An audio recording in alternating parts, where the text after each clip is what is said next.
Niché dans la médina de Marrakech, un petit riad attire de plus en plus de visiteurs. Ici, dans l'intimité de cette demeure d'un autre temps, se trament de palpitantes aventures. Quelque chose de très grave est arrivé. La princesse Sherazade a été empoisonnée par l'une des concubines du sultan.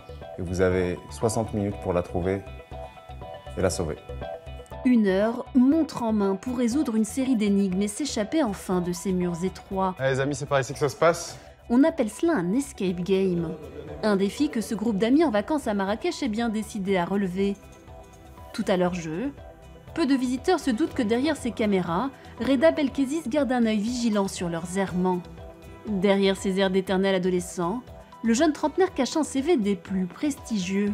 École polytechnique en France, puis trader à la City à Londres pendant 6 ans, jusqu'au jour où il décide de revenir au pays. Passer sa journée devant un écran de contrôle, c'est un peu ce que tu faisais déjà quand tu étais trader, non? Il y a en effet de grandes similarités avec mon ancien boulot, sauf que là, au lieu de voir des lumières vertes et bleues et des courbes qui tiquent dans tous les sens, là, c'est des gens qui s'amusent, donc c'est quand même plus sympa. Travailler pour une grosse banque américaine, c'était quelque chose qui me faisait rêver il y a 10 ans, et plus tard, j'avais envie peut-être de faire des choses à échelle plus humaine. Fini la finance, il se met en tête de lancer un escape game dans un riad. Après une dizaine de visites, le coup de cœur intervient enfin.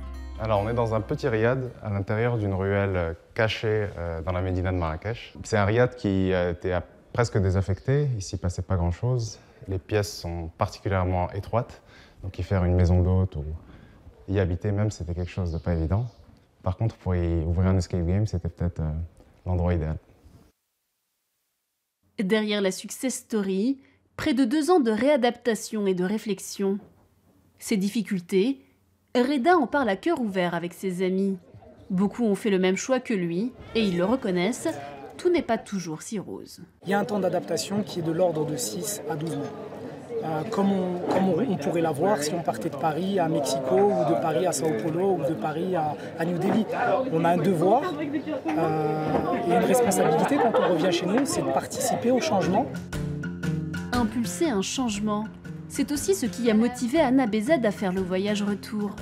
Après de brillantes études en France, HEC, Sciences Po Paris, elle finit par répondre à l'appel du pays. Aujourd'hui, à Casablanca, elle pilote un programme de codage informatique. The basics you're going to learn tonight, I think, are going to be very useful in your journey for probably the rest of your career. Si elle se dit épanouie dans sa mission, Anna se confronte au questionnement de ses proches, comme celui de Kenza Alaoui, son amie d'enfance. Elle vit à Paris. La question du retour, elle y pense mais ne se résout pas à sauter le pas. J'abandonne un certain mode de vie. Et je crois que ça peut faire peur, quel que soit le départ, enfin quelle que soit la destination du départ.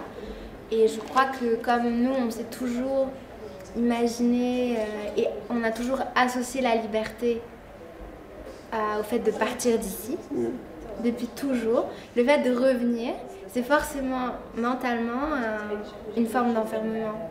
En attendant que ses amis se décident, Anna trace son chemin.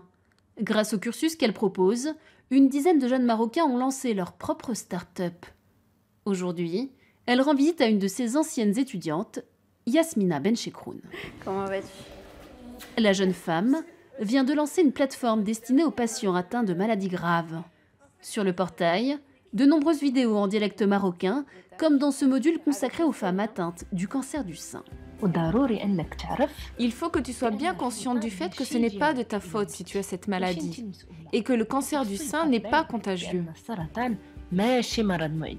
Améliorer le quotidien de leurs compatriotes, les 2 jeunes femmes se sont trouvées un objectif commun. C'est le fait d'avoir des entrepreneurs qui ont l'ambition, l'énergie, la vision de Yasmina. Ça a validé en fait que c'était possible, qu'il y avait des gens comme ça qui mettaient au service de grandes causes leurs compétences, leur énergie, leur expertise. Et en fait, il se trouve qu'au gré de mon parcours, depuis 1 an et demi, j'en ai rencontré de plus en plus.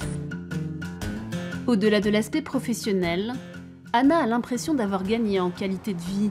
Surf, course à pied, escalade ou encore yoga sur les toits de Casablanca.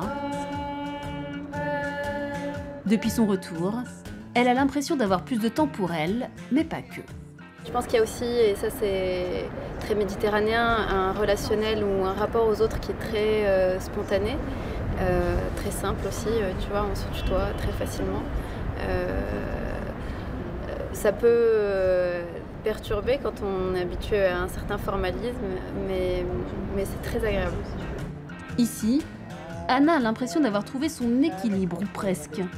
Comme elle, il serait des milliers à avoir fait le choix du retour. Des milliers à trouver que l'herbe est décidément bien plus verte chez eux.